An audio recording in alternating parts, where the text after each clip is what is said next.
Hello and welcome back to Behind the Headlines of History, a podcast that explores intriguing stories from the past, brought to you by Ancestry and newspapers.com. I'm Brad Argent and I love stories and I love history. And I'm Brad's co-host, Dr. Michala Hume, historian and genealogist. And look, if you're new to this podcast, what we do on Behind the Headlines of History is we dive into newspapers.com, pull out some stories, put our genealogy hats on, and then we try and tell a little bit more of the story behind the story. So join us as we go behind the headlines of history. Hello, Brad. Michala, Good to see you today. always a pleasure. I see you've got, for those that are listening to this, that are not watching us on YouTube, you've got a very bright shirt on. It's like somebody sort of sicked out a rainforest all over your top. Yes. No, I mean, I think that's quite accurate. It looks like island holiday shower curtain. Yeah.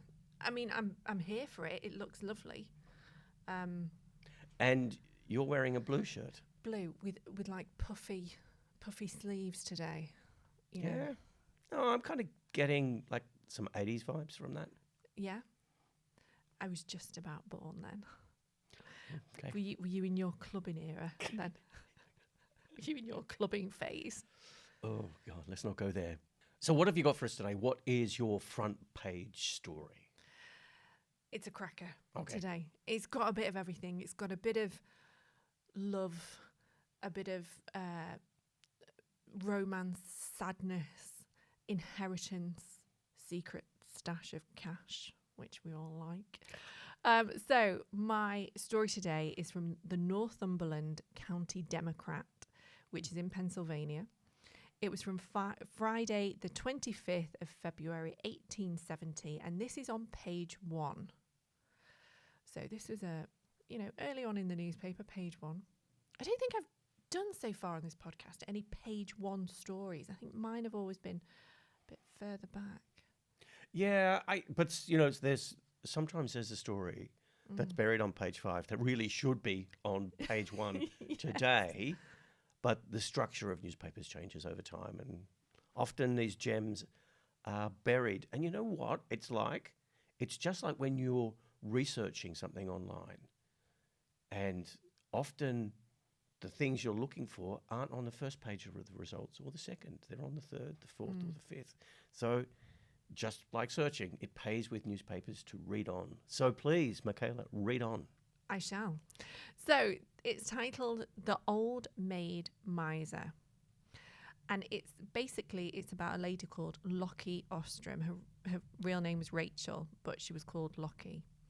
And she's from Poughkeepsie. If I've not said that right, let me know in the comments below, but please be nice.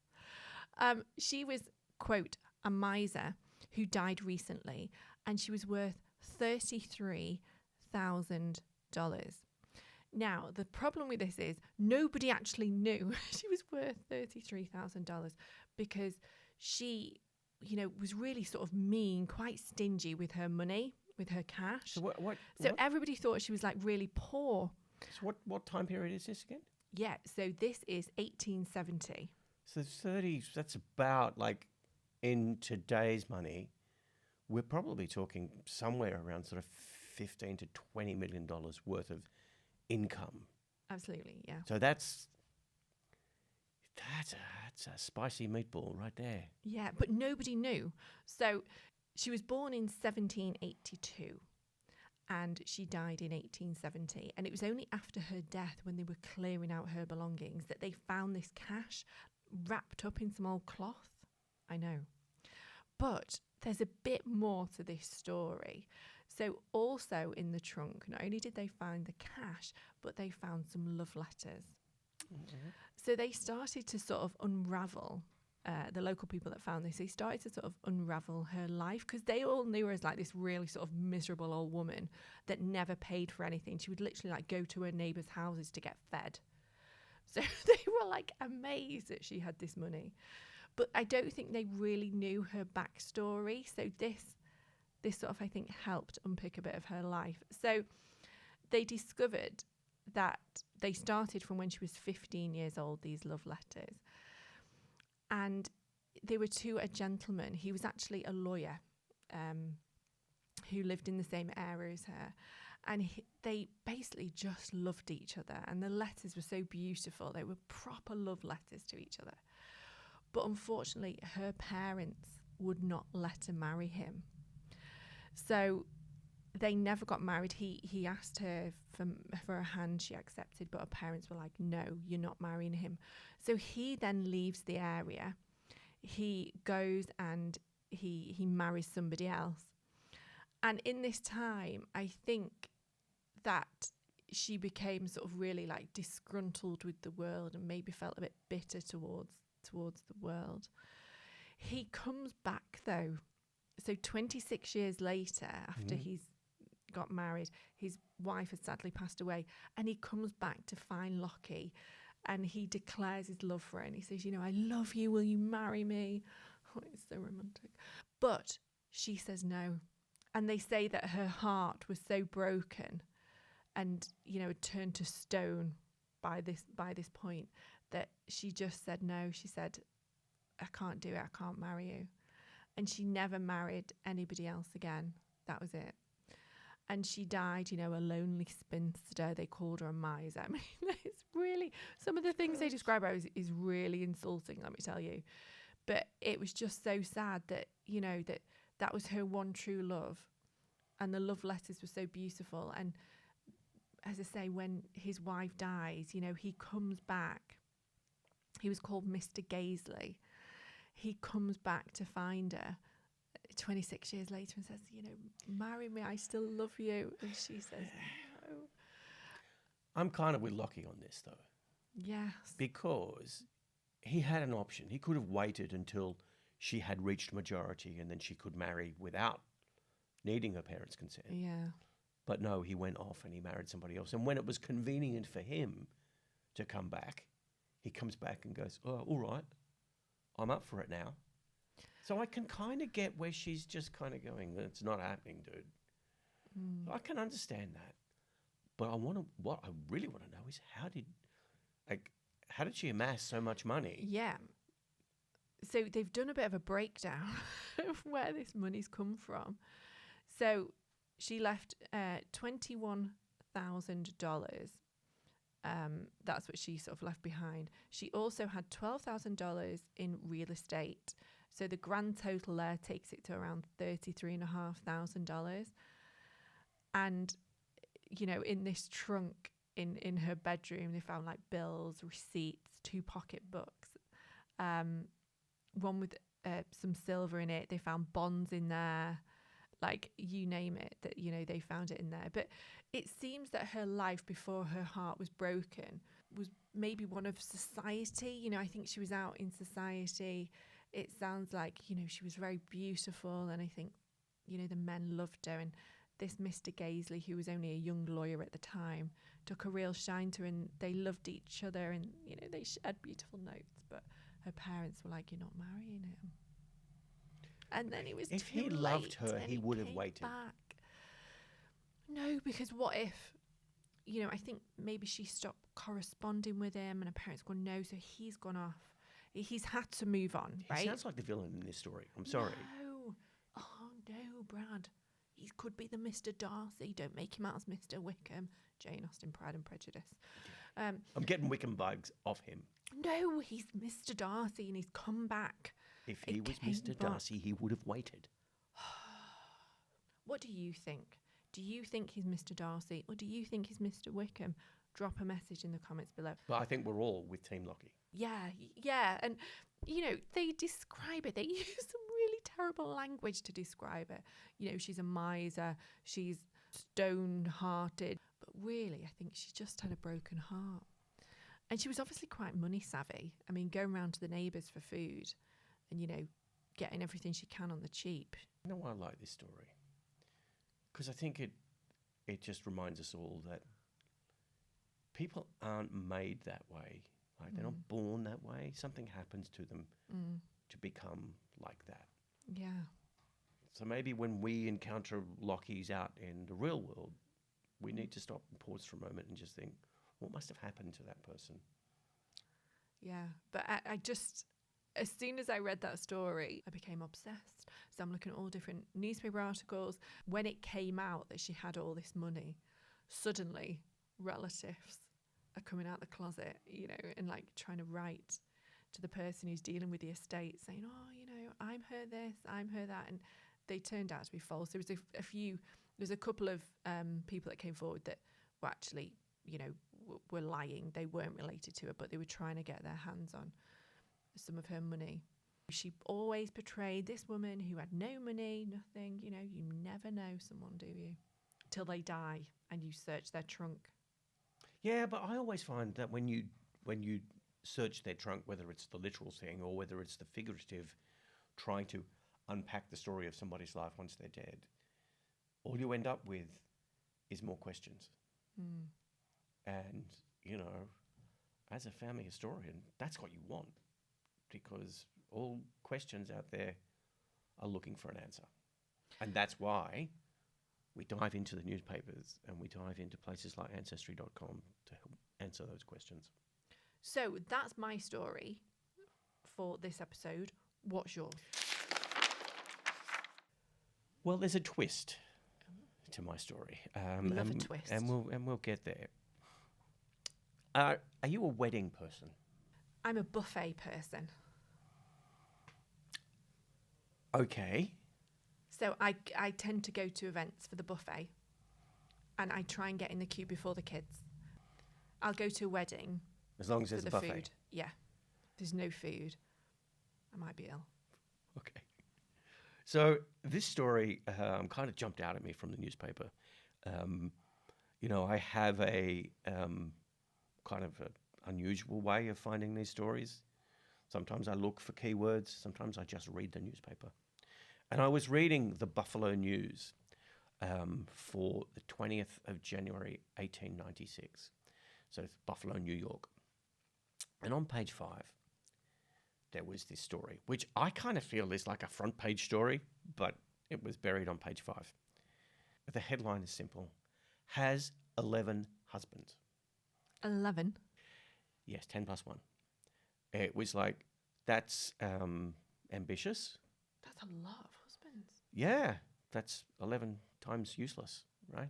So this is the story of Annie Winkowitz. Brilliant name.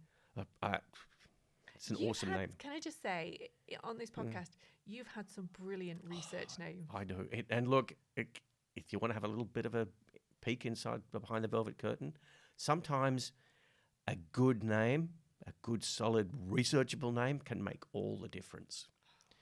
And it certainly did in this story. And you'll find out more about that as it unfolds. And it's her passion for getting married.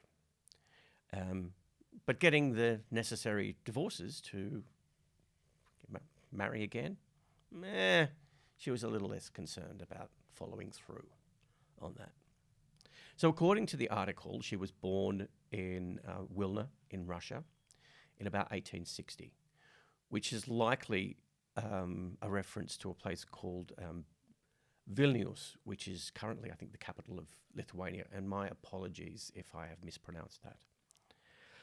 A little further digging suggests that she was first married when she was 13, which is, it's not uncommon necessarily that far. I've seen other instances of that.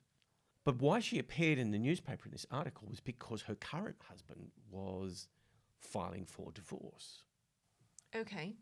And a lawyer that was representing her husband, a guy called John Thorne, he was doing this research. Oh, this is really interesting. And he uncovered that this woman had been married multiple times. And the lawyer's name was a guy called Richard F. Price. But I'll get onto him a little bit later. He does some fantastic research. And you have to remember, this is 1896 and no internet.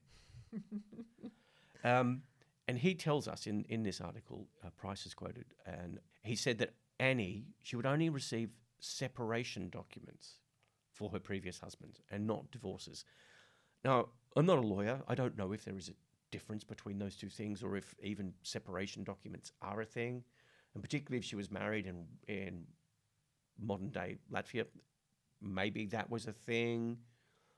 Don't know, but it comes up in the article. And so further digging by Price, and who knows how he uncovered all this, leads to the following marriages. First marriage, this was when she was very young, was to a Maya Hurwitz. Second marriage was to an Isaac Winkowitz, which had she had the same name as You're her doing second very husband. well at trying to pronounce these names. I'm doing my best. There were another 2 unknown marriages. Then husband number 5 was a guy called Aaron Eckbaum, somewhere in New York. So it's an American marriage. Okay, it should be a bit easier to track that down. Number 6 was Aaron Kaslovsky, and it gives a date for that, 15th of August, 1891. Awesome. Love it when you get those kind of details in an article. And then Mr. Thorne, and he was the 10th of July, 1893. Now, he was 34 when he married her. And somehow Price suggests there were another 5 marriages on top of that. I thought, okay, that's some pretty interesting research. What else can I find about this? Like, if it's going to court, so there must be something I can find. And I did find the story reflected in, and I think truncated in some other newspapers. So obviously somebody picked up that story from there, and because they do that a lot historically, you see that a lot, and it's fantastic because sometimes they will print a story from another newspaper that isn't digitized, and so you're getting information that wouldn't exist otherwise. So sometimes it can be frustrating, but it's also be very useful. I started doing it. I thought, I better see if I can find some of these people. Because there's a lot of names there, There's isn't a there? lot of names, and there's some dates. And it's like, okay, these records, I know these records should exist. None of those people are real. What? None of those people, I could find no evidence of the existence of anybody mentioned in that story, except for Richard F. Price. The lawyer. The lawyer. So I have a theory. Okay. I have a theory that he wrote this article to drum up business for himself. Because it does kind of show him off in quite a good light. Look at all the research I've done. Look at all this stuff I've tracked down. I'm the man for the job. And not only that, I suppose, in modern day terms, it's given him publicity, isn't it? It's going to make the newspapers because it's 11 marriages. Oh, yeah. Scandal, bigamy, because she doesn't seem to get divorced. So it's a newsworthy story, isn't it? Oh, yeah, absolutely. Like, it's 19th century clickbait, right? You want to be reading that story. And so I kind of, I was like, what is going on? What is his story? Is he even real? So I did a little bit of digging on Mr. Price. Now, he was born in Clinton in Iowa in 1871. And he was a graduate of the University of Iowa, and he did go to Yale Law School. So he was a lawyer. He was a legitimate lawyer, and he got into a little bit of trouble whilst he was at law school. That caused him to flee. And it's like, oh, okay, but he's got a little bit of form. So okay, does he have any other evidence of him doing anything that might be a little bit untoward? Mm-hmm. It turns out, in the very early 20th century, he was doing some real estate stuff that wasn't legitimate. Ooh. And ended up in Sing Sing. So he did time. He was disbarred as a lawyer from that. So I thought, oh, okay. Well, then that kind of leads a little bit of credence to maybe him manufacturing this story, because he does kind of have form for doing things that aren't kosher, shall we say. So I thought, all right, well, what else can I find out about him? I wanted to know what was his story, what happened, where did he go to next? And I do have a picture of him. And I think he looks a bit like Charlie Chaplin. This picture is very turn of the century. Bow tie, suit, clean shaven, bowler hat. He's looking a little bit surprised. I'd love to know the context of when this photo was taken, because I can't imagine that it's one that he would necessarily have used to represent himself. The next time he pops up, because I need closure on this story, right? Who is this guy? Is in 1919, the 21st of December. His wife sued him for an annulment as he was in prison again for defrauding the government. And according to that article that mentioned his wife suing him, he had been married 5 times previously. Wow. Either the earlier article he wrote sort of presaged his own direction, or he was using his personal experience to sort of flesh out that story. Did you manage to find out if that was true? Like, had he been married 5 times? I know she's accused him of that, but do we know that was true? Do we know whether he divorced these women or what happened to them? I don't. I'm going to assume that if indeed he did marry them, and if she's bringing it up in court, I would imagine that she would need evidence. She's got some proof, yeah. And given that he was a lawyer, he probably would have been able to process the divorce more so than others. Even if he was disbarred, at least he would understand the process. And now my initial instincts were I'll just throw away this story because it's not real. But I wanted to put it in there because I think it gives us an opportunity to talk about something that's really important when you're doing this kind of research. Any research, really, but particularly research around family history. And that is triangulating your research. The thing is, I think when I talk to my students and we talk about research, right, I always say, trust nothing, believe no one. Do never, ever go off just one record. So that's why with the stuff that we do on here and the things that we talk about in the newspapers, I will always link it to, often in the comments, you'll see a family tree that I've been working on, or other newspaper articles that are not just copies of the one that we've been looking at. But for me, it's always proof. You always need evidence. I always look for 2 independent sources to verify a fact. Now, sometimes one is enough. So if you're getting a government record that's witnessed, that's pretty good.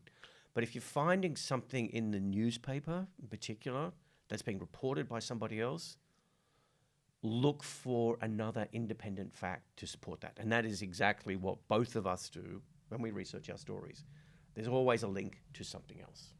Yeah, and we don't always get it right. So, for example, we may find an official document on something, but then a family member who knows that story maybe more intimately say, actually, that didn't happen. It was reported wrong. Yeah. Or, that person is named on the birth certificate, but actually he's not the dad. And we only know that now through DNA. Yeah. Right? So, so even experts can get it wrong sometimes.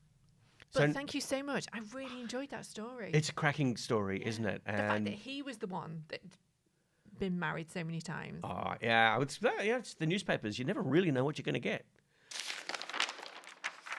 But now it's time for... Extra, read all about it. Yeah. Am I going first this week? Please. What have you got? So my story this week, my extra, is from the Poughkeepsie Eagle, and that's in New York. And it was from Saturday, the 28th of February, 1846. And again, this is on page 1. 2 page 1s this week. Wow. Yeah. I'm going to very quickly sort of summarise this story. It's called Extraordinary Affair. And basically what happened was a gentleman was married and he met another lady. And he decided he was going to take $76,000 out of his account and he was going to sort of elope with this woman and take his 2 children with him. So he sort of flees the area, himself, his bride-to-be, his 2 children, and a priest. Anyway, his wife catches on to the fact that he is missing and so is the children. and sets out with her sister and brother-in-law to go and get the children back. This is a daring riverboat rescue. Nice. So he's on a boat about to set sail with the children. Brother-in-law and sister catch up with the boat, Oh, it's like Miami Vice. snatch the children, get back on another boat and disappear into the sunset, rescuing the children and leaving him to get married with his $76,000. But yeah, the children were reunited with their mum. A daring riverboat rescue. I am here for that. Absolutely. No, I love that. I mean, I can see that happening. Yeah. He's setting sail, you know, he's waving to everyone, hey, I'm going off into the sunset, I'm going to marry my new bride, even though I'm already married. And I've got 2 children, my children are with me, happy, here's the priest. No, Like, no, she's onto you. She goes, she steals the children back. I've got this image in my head of these 2 paddle steamers moving really slowly and one slowly catching up with the other He's one. there. Yeah. Rather than like it's 2 speedboats going all out. Well, that is quite extraordinary. It's like Mission Impossible / James Bond. Yeah. Yeah. I'm loving it. Thank you. So my story is a little sad, and I might just read the article. It's not particularly long, and it's Tuesday, the 1st of May, 1928, and it is from page 2 of the Daily Mirror in London, England. Letter came too late. Printer praised for brave attempt to save country official from the Thames. So lots of people have a tendency to fall into the Thames, some deliberately, others by accident. But look, the gist of this story is that a son sent a letter to his father, but the letter arrived too late, just too late. And we're talking hours too late. A son's letter that arrived too late to save his father's life was mentioned at the city inquest yesterday on Richard Dixon Doubleday. He's 68 years old, an inspector of weights and measures for Oxfordshire, who was drowned in the Thames. Harold Doubleday, that's his son, said his father had been ill and was given a month's leave from work. He complained in a letter, that's his father, that he had been robbed of his wallet while boarding a tram car in London, and he had asked his son to send some money. He did so, but the registered letter did not arrive until after his father's death. Albert Robertson, a Fleet Street printer, who attempted to rescue Doubleday, said he caught hold of his coat collar, but eventually lost his grasp and he seemed to be overpowered. He, that is Albert, was able to hang on to a wire on the embankment until a boatman came along and fished him out.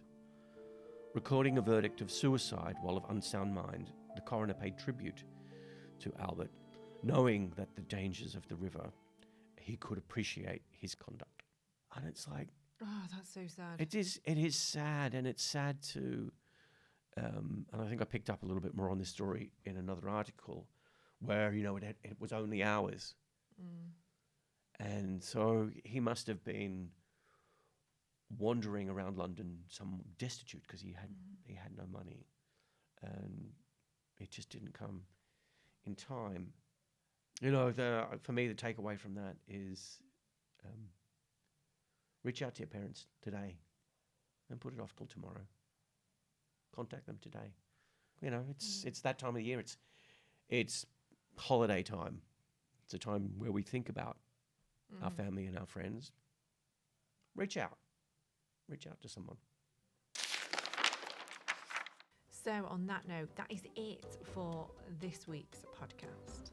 It is indeed. And if you want links to the stories that we've talked about, they will be in the show notes for the podcast, and they'll be in the commentary underneath the YouTube video.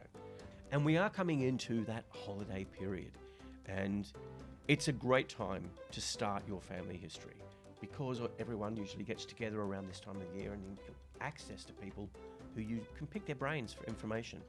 So it's a great time to jump onto an Ancestry and take out a 14-day free trial. Build a family tree, start growing it. You don't know what you don't know. So start searching today. Yeah, and if you're unsure on where to start, check out Ancestry's YouTube channel because there are loads of videos on there which will help you start your family tree. So make sure you do that. Yeah, the wonderful Krista Khan does Brilliant. some fantastic getting started videos. And as always, if you've got a story that you found in the newspapers, please hit us up, drop something in the comments, or you can get us on our socials, which is At Dr. Michala Hume.